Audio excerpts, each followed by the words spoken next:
जय हनुमान, जय श्री राम, जय बालाजी महाराज की जय। बंधुगण, आज प्रथम मंगलवार आश्विन मास आरंभ। हनुमान जी यही मंत्र जो गृह जो स्थान रे शुणा जाए सेठी कौनसी मायावी शक्ति काम करे नहीं, नकारात्मक शक्तिर प्रभाव रुहे नहीं। जेकोसी शत्रु आपणकर कौनसी क्षति जदि करुछन्ति एही मंत्रर प्रचंड ध्वनि रे तार प्रभाव नष्ट हो जाए। जे हनुमान जी क्रोध रे कौनसी दुष्ट शक्ति पाख माड़ती नहीं। यह कौन सामान्य सुरक्षा कवच नुह, यह तांत्रिक शक्ति को काटिबा एक शक्तिशाली मंत्र अटे। यह हनुमान जी 11 मुखर बाहर ज्वालामुखी मंत्र अटे। शत्रु को कौन स्थान रे छुपा दे न थाए। जदि आपण जीवन में लगातार परेशानी आसुची, बार बार काम बिगुड़ी, राति रे कौनसी डर लगुचे, दुष्ट शत्रु जदि पछरे पड़ी थांते तो हनुमान जी ध्यान करी जीवन भर खुशी रही बाधा विघ्न ठारू दूर रे रखिबा विनती करी यही मंत्र को पूरा 108 थर शुणु। यही मंत्र गोटे थर शुणा मात्रे आपण ऊपर हनुमान जी रक्षा कवचर घेर बनीज। जो भी शत्रु आपन को आघात करने को आसवे शत्रु छाड़ी पड़े, कारण यह बहुत ही प्रभावशाली अत्यंत चमत्कारी ज्वालामुखी उलटा एक हनुमान जी तांत्रिक मंत्र अटे। सच्चा हृदय श्रद्धार सहित यही मंत्र को पूरा श्रवण करंतु।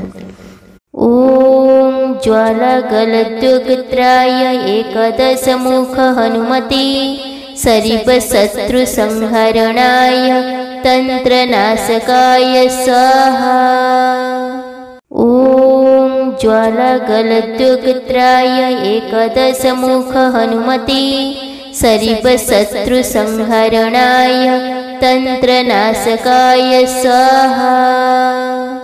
ओम ज्वाला गलद्युगत्राय एकदश मुख हनुमति सरिप शत्रु संहरणाय तंत्रनाशकाय स्वाहा।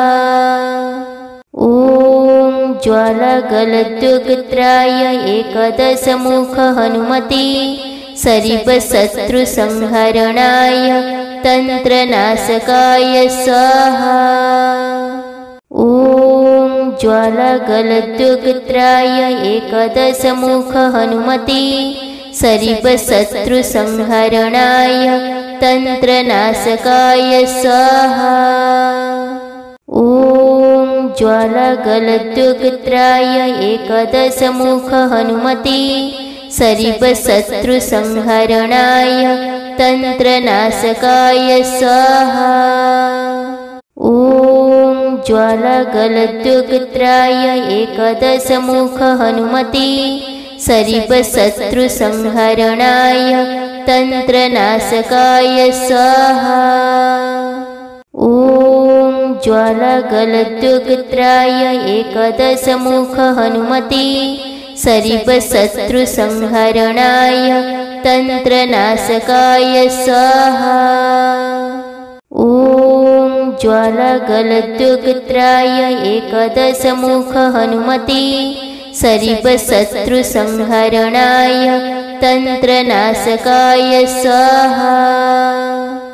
ओम ज्वाला गलद्युगत्राय एकदश मुख हनुमति सरिप शत्रु संहरणाय तंत्रनाशकाय स्वाहा। ओम ज्वाला गलद्युगत्राय एकदश मुख हनुमति सरिप शत्रु संहरणाय तंत्रनाशकाय स्वाहा। ओम ज्वाला गलद्युगत्राय एकदश मुख हनुमति सरिप शत्रु संहरणाय तंत्रनाशकाय स्वाहा। ओम ज्वाला गलद्युगत्राय एकदश मुख हनुमति सरिप शत्रु संहरणाय तंत्रनाशकाय स्वाहा। ओम ज्वाला गलद्युगत्राय एकदश मुख हनुमति सरिप शत्रु संहरणाय तंत्रनाशकाय स्वाहा।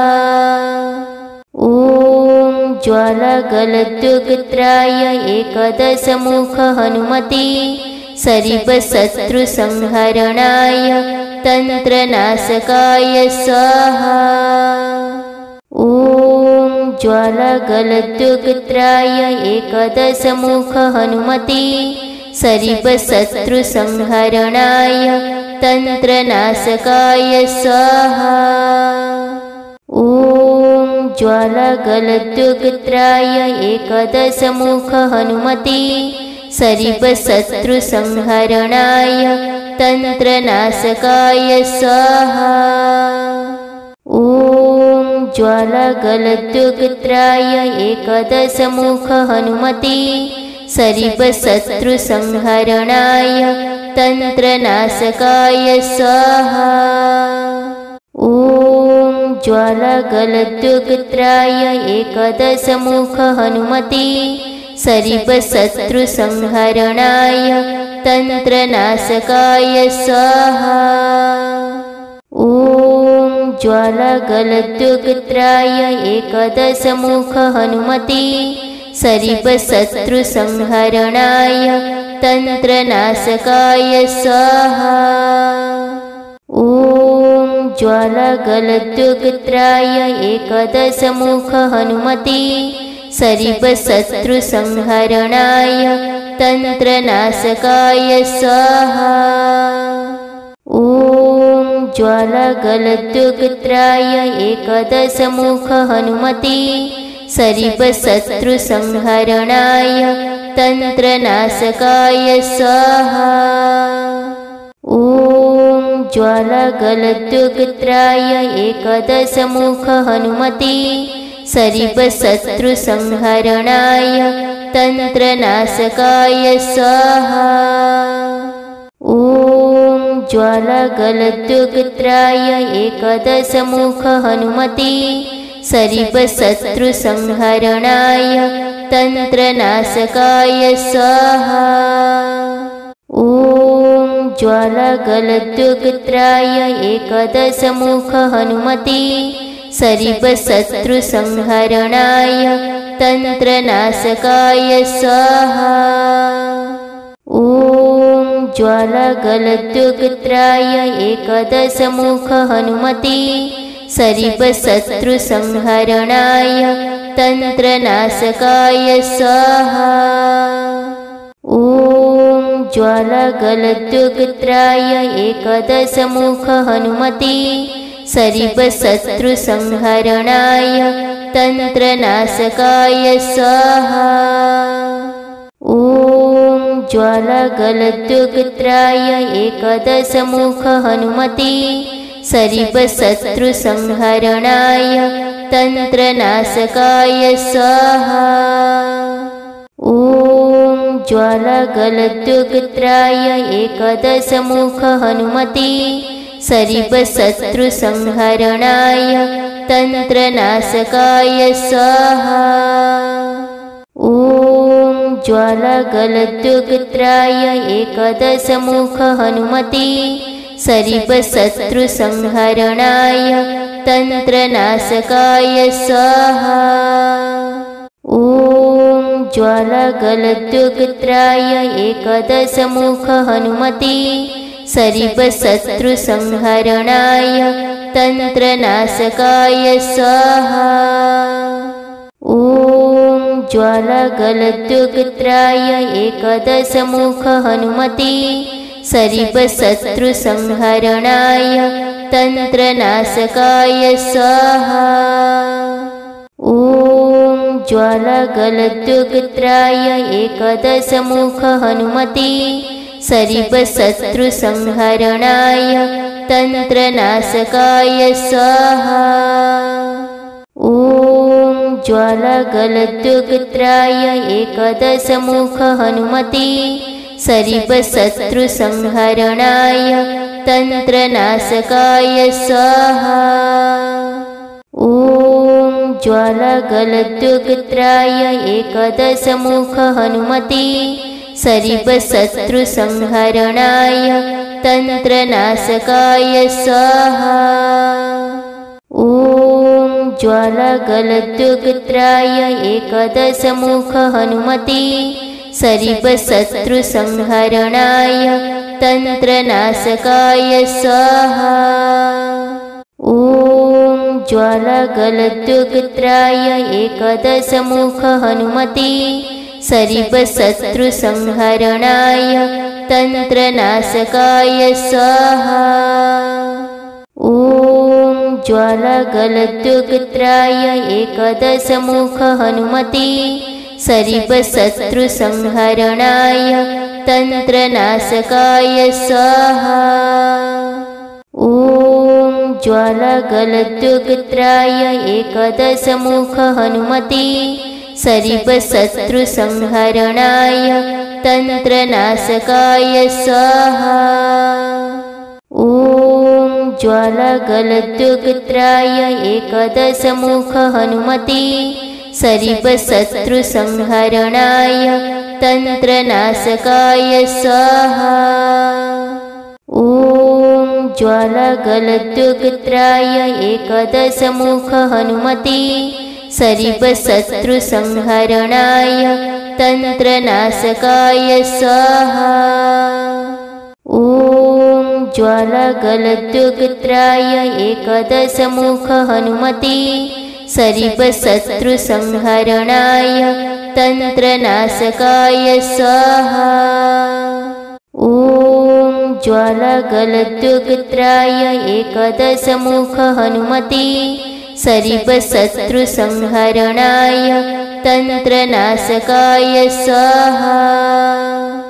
ॐ ज्वालागलद्युगत्राय एकदशमुख हनुमते सरिपशत्रुसंहरणाय तन्त्रनाशकाय स्वाहा। ॐ ज्वालागलद्युगत्राय एकदशमुख हनुमते सरिपशत्रुसंहरणाय तन्त्रनाशकाय स्वाहा। ॐ ज्वालागलद्युगत्राय एकदशमुख हनुमते सरिपशत्रुसंहरणाय तन्त्रनाशकाय स्वाहा। ॐ ज्वालागलद्युगत्राय एकदशमुख हनुमते सरिपशत्रुसंहरणाय तन्त्रनाशकाय स्वाहा। ॐ ज्वालागलद्युगत्राय एकदशमुख हनुमते सरिपशत्रुसंहरणाय तन्त्रनाशकाय स्वाहा। ॐ ज्वालागलद्युगत्राय एकदशमुख हनुमते सरिपशत्रुसंहरणाय तन्त्रनाशकाय स्वाहा। ॐ ज्वालागलद्युगत्राय एकदशमुख हनुमते सरिपशत्रुसंहरणाय तन्त्रनाशकाय स्वाहा। ॐ ज्वालागलद्युगत्राय एकदशमुख हनुमते सरिपशत्रुसंहरणाय तन्त्रनाशकाय स्वाहा। ॐ ज्वालागलद्युगत्राय एकदशमुख हनुमते सरिपशत्रुसंहरणाय तन्त्रनाशकाय स्वाहा। ॐ ज्वालागलद्युगत्राय एकदशमुख हनुमते सरिपशत्रुसंहरणाय तन्त्रनाशकाय स्वाहा। ॐ ज्वालागलद्युगत्राय एकदशमुख हनुमते सरिपशत्रुसंहरणाय तन्त्रनाशकाय स्वाहा। ॐ ज्वालागलद्युगत्राय एकदशमुख हनुमते सरिपशत्रुसंहरणाय तन्त्रनाशकाय स्वाहा। ॐ ज्वालागलद्युगत्राय एकदशमुख हनुमते सरिपशत्रुसंहरणाय तन्त्रनाशकाय स्वाहा। ॐ ज्वालागलद्युगत्राय एकदशमुख हनुमते सरिपशत्रुसंहरणाय तन्त्रनाशकाय स्वाहा। ॐ ज्वालागलद्युगत्राय एकदशमुख हनुमते सरिपशत्रुसंहरणाय तन्त्रनाशकाय स्वाहा। ॐ ज्वालागलद्युगत्राय एकदशमुख हनुमते सरिपशत्रुसंहरणाय तन्त्रनाशकाय स्वाहा। ॐ ज्वालागलद्युगत्राय एकदशमुख हनुमते सरिपशत्रुसंहरणाय तन्त्रनाशकाय स्वाहा। ॐ ज्वालागलद्युगत्राय एकदशमुख हनुमते सरिपशत्रुसंहरणाय तन्त्रनाशकाय स्वाहा। ॐ ज्वालागलद्युगत्राय एकदशमुख हनुमते सरिपशत्रुसंहरणाय तन्त्रनाशकाय स्वाहा। ॐ ज्वालागलद्युगत्राय एकदशमुख हनुमते सरिपशत्रुसंहरणाय तन्त्रनाशकाय स्वाहा। ॐ ज्वालागलद्युगत्राय एकदशमुख हनुमते सरिपशत्रुसंहरणाय तन्त्रनाशकाय स्वाहा। ॐ ज्वालागलद्युगत्राय एकदशमुख हनुमते सरिपशत्रुसंहरणाय तन्त्रनाशकाय स्वाहा। ॐ ज्वालागलद्युगत्राय एकदशमुख हनुमते सरिपशत्रुसंहरणाय तन्त्रनाशकाय स्वाहा। ॐ ज्वालागलद्युगत्राय एकदशमुख हनुमते सरिपशत्रुसंहरणाय तन्त्रनाशकाय स्वाहा। ॐ ज्वालागलद्युगत्राय एकदशमुख हनुमते सरिपशत्रुसंहरणाय तन्त्रनाशकाय स्वाहा। ॐ ज्वालागलद्युगत्राय एकदशमुख हनुमते सरिपशत्रुसंहरणाय तन्त्रनाशकाय स्वाहा। ॐ ज्वालागलद्युगत्राय एकदशमुख हनुमते सरिपशत्रुसंहरणाय तन्त्रनाशकाय स्वाहा। ॐ ज्वालागलद्युगत्राय एकदशमुख हनुमते सरिपशत्रुसंहरणाय तन्त्रनाशकाय स्वाहा। ॐ ज्वालागलद्युगत्राय एकदशमुख हनुमते सरिपशत्रुसंहरणाय तन्त्रनाशकाय स्वाहा। ॐ ज्वालागलद्युगत्राय एकदशमुख हनुमते सरिपशत्रुसंहरणाय तन्त्रनाशकाय स्वाहा। ॐ ज्वालागलद्युगत्राय एकदशमुख हनुमते सरिपशत्रुसंहरणाय तन्त्रनाशकाय स्वाहा। ॐ ज्वालागलद्युगत्राय एकदशमुख हनुमते सरिपशत्रुसंहरणाय तन्त्रनाशकाय स्वाहा। ॐ ज्वालागलद्युगत्राय एकदशमुख हनुमते सरिपशत्रुसंहरणाय तन्त्रनाशकाय स्वाहा। ॐ ज्वालागलद्युगत्राय एकदशमुख हनुमते सरिपशत्रुसंहरणाय तन्त्रनाशकाय स्वाहा। ॐ ज्वालागलद्युगत्राय एकदशमुख हनुमते सरिपशत्रुसंहरणाय तन्त्रनाशकाय स्वाहा। ॐ ज्वालागलद्युगत्राय एकदशमुख हनुमते सरिपशत्रुसंहरणाय तन्त्रनाशकाय स्वाहा। ॐ ज्वालागलद्युगत्राय एकदशमुख हनुमते सरिपशत्रुसंहरणाय तन्त्रनाशकाय स्वाहा। ॐ ज्वालागलद्युगत्राय एकदशमुख हनुमते सरिपशत्रुसंहरणाय तन्त्रनाशकाय स्वाहा। ॐ ज्वालागलद्युगत्राय एकदशमुख हनुमते सरिपशत्रुसंहरणाय तन्त्रनाशकाय स्वाहा। ॐ ज्वालागलद्युगत्राय एकदशमुख हनुमते सरिपशत्रुसंहरणाय तन्त्रनाशकाय स्वाहा। ॐ ज्वालागलद्युगत्राय एकदशमुख हनुमते सरिपशत्रुसंहरणाय तन्त्रनाशकाय स्वाहा। ॐ ज्वालागलद्युगत्राय एकदशमुख हनुमते सरिपशत्रुसंहरणाय तन्त्रनाशकाय स्वाहा।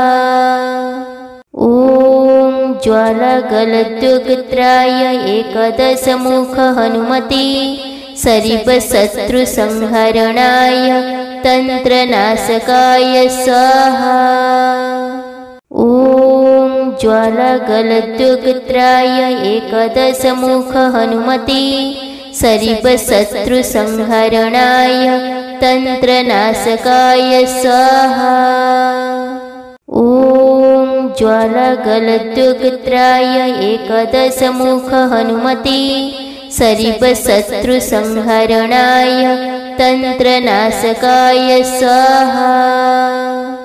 ॐ ज्वालागलद्युगत्राय एकदशमुख हनुमते सरिपशत्रुसंहरणाय तन्त्रनाशकाय स्वाहा।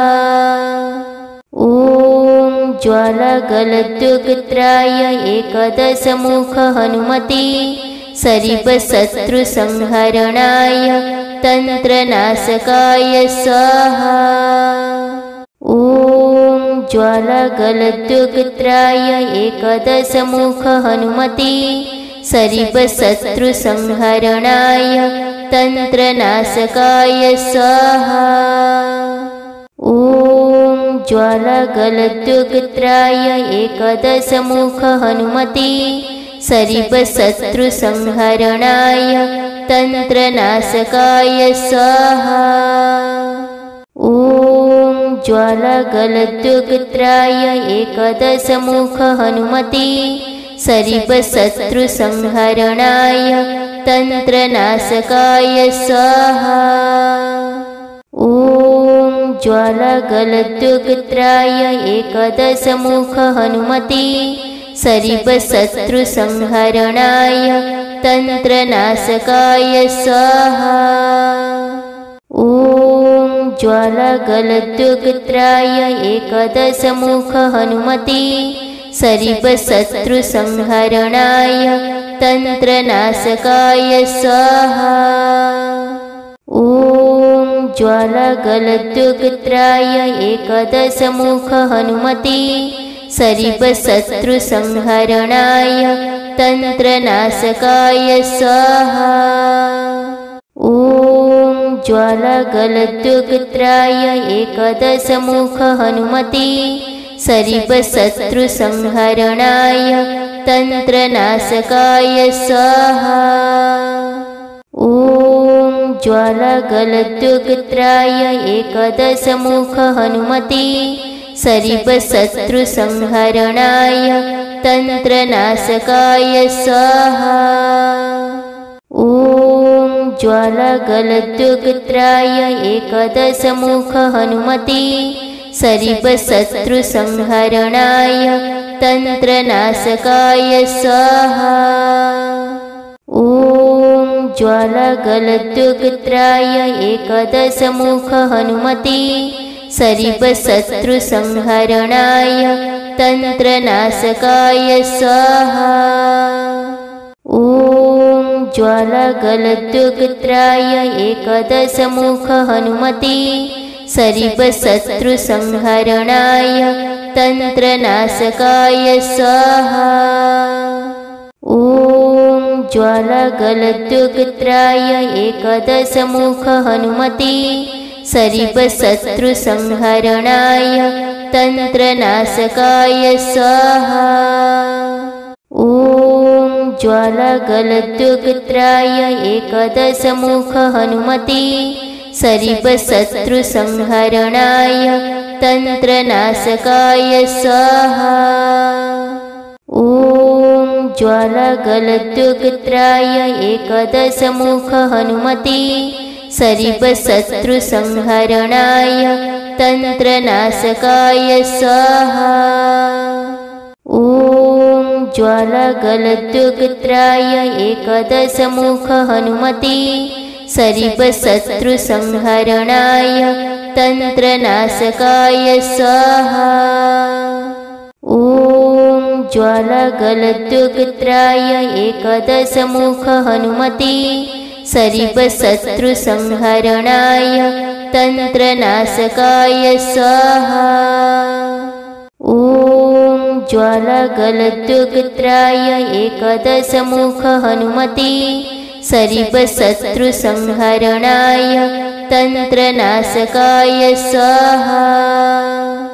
ॐ ज्वालागलद्युगत्राय एकदशमुख हनुमते सरिपशत्रुसंहरणाय तन्त्रनाशकाय स्वाहा।